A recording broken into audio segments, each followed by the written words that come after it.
Hi friends, welcome back to my channel. మీరు కనుక for the first time video చూస్తుంటే please like, share and subscribe. Big boss season 8 ఇక్కడి నుంచి అయితే definitely చూడండి. ఎస్పెషల్లీ టుమారో ఎపిసోడ్ అయితే అస్సలు మిస్ అవ్వద్దు. నిజంగా వైల్డ్ కార్డ్ ఎంట్రీస్ చాలా లాజికల్గా, చాలా బ్రెయిన్ పెట్టి మరీ సెలెక్ట్ చేసుకున్నారు ఒక్కొక్క కంటెస్టెంట్ని. ఎస్పెషల్లీ గంగవ్వ గారు, నేను ఆవిడ ఎందుకు తీసుకుంటున్నారు అబ్బా, ముందే ఆమె 4th సీజన్లో వచ్చింది, ఇప్పుడు 4 years ఇంకా ఏజ్ ఎక్కువై ఉంటుంది కదా, ఆవిడ ఎందుకు తీసుకున్నారు అనుకున్నాను. కానీ బట్ నో, ఆవిడ ఆడిన ఆట అమ్మో, అసలు నిజంగా ఆవిడ స్టామినాకి మెచ్చుకోవచ్చు. ఆవిడ ఇంకా యంగ్గా అయ్యి ఇంకా ఎనర్జెటిక్గా వచ్చారనిపిస్తుంది. గంగవ్వ గారు, మీరు ఇలాగే ఆడండి. నిజంగా I'm so proud of you. నేను ఇంకా చాలా నేర్చుకోవాలి మీతో. అయ్యా, ఇంకా ఆ రిమైనింగ్ వైల్డ్ కార్డ్స్ గురించి మాట్లాడుకుంటే, ఇప్పటి వరకు మన హౌస్లో ఉన్న వాళ్ళందరూ మన అంతగా ఎంటర్టైన్ చేయలేదు. నేను నా ఫేవరెట్ కంటెస్టెంట్ ఎవరు, ఈయనకి నేను ఓట్లు వేయాలి లేకపోతే ఈవిడకి ఓటు వేయాలి అని నాకు ఎవరు లేరు ప్రస్తుతానికైతే. ఏదో రివ్యూస్ ఇస్తున్నాను తప్ప మధ్యలో నేను రివ్యూస్ కూడా ఆపేసాను, నాకు ఎవరు నచ్చలేదు కాబట్టి. బట్ ఇప్పుడు వచ్చిన వాళ్ళల్లో హరితేజ కానీ, రోహిణి కానీ, మెహబూబ్ దిల్సే కానీ, గంగవ్వ గారు కానీ, తేజ, టేస్టీ తేజ అండ్ గౌతమ్ 3.4, అసలు వాళ్ళందరూ వాళ్ళు ఆడిన విధానము అండ్ మనకి ఆల్రెడీ వీళ్ళ 5 members ఆల్రెడీ వైల్డ్ కార్డులో వచ్చిన 5 members గురించి ఒక ఒపీనియన్ అయితే ఫామ్ అయి ఉంటుంది. ఎందుకంటే వాళ్ళు ఆల్రెడీ ముందు సీజన్లో ఆడారు కాబట్టి సపరేట్ ఫ్యాన్ బేస్ ఉంది. ఇక్కడ మనం అబ్జర్వ్ చేయాల్సింది ఏంటి అంటే, వీళ్ళు ఈ ఓల్డ్ మెంబర్స్ని చూసి, గేమ్ని చూసి వచ్చారు. అసలు టుమారో రేపు వైల్డ్ కార్డ్ అయితే వైల్డ్ కార్డ్ వాళ్ళు నామినేషన్లో ఉండరు. అంటే ఆల్రెడీ ఉన్న ఓజీ వాళ్ళకే వీళ్ళు నామినేషన్స్ వెయ్యాలి. అసలు వీళ్ళు చెప్పే పాయింట్స్ని బట్టి మనకైతే గేమ్ మొత్తం డిసైడ్ అయిపోతుంది అనేది నా స్ట్రాంగ్ ఫీలింగ్. రేపు నామినేషన్ ప్రక్రియ మాత్రం మీరు అస్సలు మిస్ అవ్వద్దు. If you are a Bigg Boss Bigg Boss enthusiastic అయితే అస్సలు మిస్ అవ్వద్దు. ఇన్ని రోజులు హౌస్లో ఉన్న వాళ్ళందరూ మణికంఠని కార్నర్ చేస్తున్నారు అనుకుంటున్నాం కదా. బట్ ఇప్పుడు గేమ్ స్టార్ట్ అవుతుంది మణికంఠకి. ఇప్పటి వరకు ఏదో పిచ్చిగా ఉన్నాడు, నాకు హౌస్ నచ్చుతుంది, హౌస్లో జనాలు నచ్చుతున్నారు అంటున్నారు కదా. బట్ ఇప్పుడు కొత్త వాళ్ళు వచ్చారు. ఈ కొత్త వాళ్ళతో మణికంఠ ఎలా మింగిల్ అవుతాడు అనేది ఒకటి. ఇప్పటి వరకు హౌస్ మెంబర్స్ మొత్తం మేము మణికంఠని అండర్స్టాండ్ చేసుకొని ట్రై చేసాము, బట్ మణికంఠ మమ్మల్ని విలన్ చేస్తాం అంటున్నారు కదా. ఇప్పుడు వచ్చిన కొత్త వాళ్ళు బయట నుంచి గేమ్ చూసి మణికంఠకి ఏమేమి పాయింట్స్ ఇస్తారో అనేది ఇంకో పాయింట్. అండ్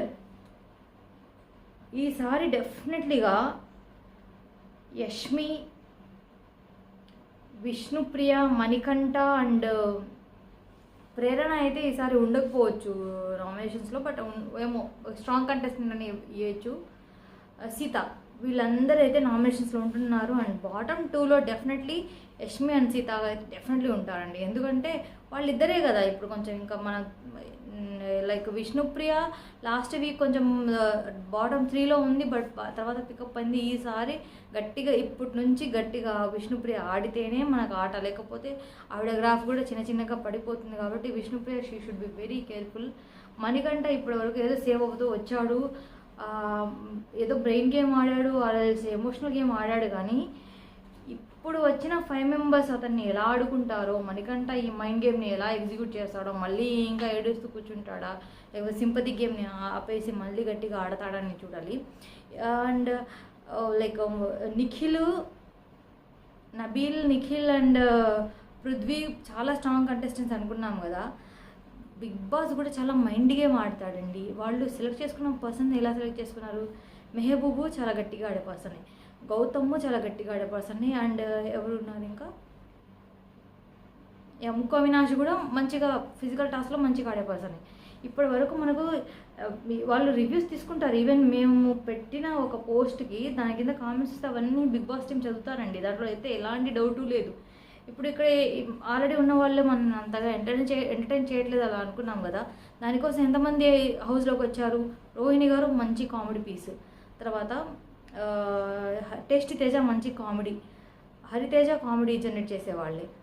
అలా అని టేస్టీ తేజ కానీ, లేకపోతే హరితేజ కానీ అండ్ రోహిణి గారు కానీ అస్సలు మనం తక్కువ తీసుకోవడం లేదు. లాస్ట్ సీజన్లో సీజన్ 7లో టేస్టీ తేజ, ఆ మాస్టర్ పేరేంటి, టేస్టీ తేజ నామినేట్ చేశాడు మాస్టర్ గారిని. నామినేట్ చేసినప్పుడు ఆయన టేస్టీ తేజ చెప్పిన రీజన్స్ ఏంటి అంటే, మీరు ఇప్పటి వరకు నామినేషన్స్లో రాలేదు, మీరు ఒకసారి నామినేషన్లో వెళ్ళి మళ్ళీ వస్తే మీ కాన్ఫిడెన్స్ పెరిగిద్ది అన్నాడు. బట్ అదే వీక్ ఆయన ఎలిమినేట్ వెళ్ళాడు. అలాంటి బ్రెయిన్ గేమ్స్ ఆడడంలో టేస్టీ తేజ నిజంగా ఎంటర్టైన్మెంట్ చేస్తాడు, ప్లస్ ఇంకా బ్రెయిన్ గేమ్ కూడా గట్టిగా ఆడతాడు. ఇప్పుడు వీళ్ళందరూ ఆల్రెడీ హౌస్లో ఉండి వెళ్ళిపోయారు ప్రీవియస్ సీజన్స్లో. వాళ్ళకి ఆ హౌస్ అసలు కొత్త ఏం కాదు. ఇంకొకటి, వీళ్ళు 5 వీక్స్ తర్వాత వచ్చారు కాబట్టి వాళ్ళకి ఇప్పుడే హోమ్ సిక్ ఉండదు. బట్ ఆల్రెడీ 5 వీక్స్ నుంచి ఉన్న వాళ్ళకి డెఫినెట్లీ హోమ్ సిక్ ఉంటుంది. బట్ ఆట కోసం అయితే ఆడుతున్నారు నిజంగా. అండ్ ఈ క్లాన్ చీఫ్ వస్తారు. వీళ్ళిద్దరు కలవడానికి లేదు. వీళ్ళ క్లాన్ని కాపాడుకోవడానికి, వీళ్ళ క్లాన్ని కాపాడుకోవడానికి కష్టపడతారు. అండ్ క్లాన్ చీఫ్స్ మారుతూ ఉంటారు. బట్ ఆల్రెడీ బయట నుంచి వచ్చిన వాళ్ళకి కొంతమంది తెలుసు. Like for example Mehboob Dilse and Naini Pavani, వాళ్ళిద్దరు ఫ్రెండ్స్ బయట. మళ్ళీ like tasty Teja, Rohini and ఇంకెవరున్నారబ్బా, రోహిణి, గౌతమ్ పేరు అసలు నాకు గుర్తుంది. గౌతమ్, వీళ్ళిద్దరు మళ్ళీ బయట ఫ్రెండ్స్. మళ్ళీ టేస్టీ తేజ, గౌతమ్ లాస్ట్ సీజన్లో మళ్ళీ ఫ్రెండ్స్. సో వీళ్ళు ఫ్రెండ్షిప్గా ఉంటూ ఇండివిజువల్ గేమ్ ఆడాలి, మళ్ళీ ఫ్రెండ్స్ని కలుపుకుంటూ గేమ్ని ఫార్వర్డ్ తీసుకోవాలి. అసలు నిజంగా ఇప్పుడు ఇవన్నీ ఎగ్జిక్యూట్ చేసుకుంటూ వెళ్తే ఈ సీజన్ నిజంగా సూపర్ డూపర్ హిట్ అవుతుంది.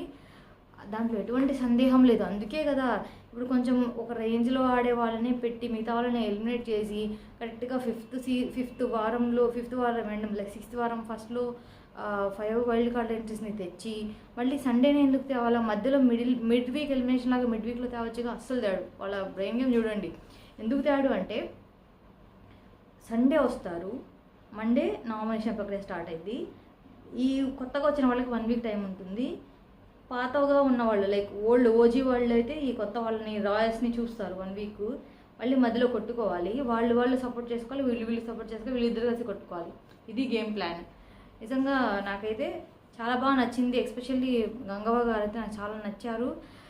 ఇప్పటి వరకు మనం మణికంఠని కార్నర్ చేసాం అనుకున్నాం కదా, ఇప్పుడు ఈ వచ్చిన వాళ్ళు ఎలా మణికంఠ గైడ్ చేస్తారా, లేకపోతే మణికంఠని మళ్ళీ వీళ్ళు కార్నర్ చేస్తారని చూస్తే దాన్ని బట్టి మణికంఠ నెక్స్ట్ వీక్స్లో వెళ్తాడో లేదా అని చెప్పొచ్చు. ఇప్పటివరకు అంటే ఉన్న వాళ్ళల్లో మనకు అంతగా అనిపించలేదు కాబట్టి మణికంఠని సేవ్ చేశారు అందరూ. బట్ ఇప్పుడు ఆల్రెడీ ఒక ఫ్యాన్ బేస్ వచ్చింది.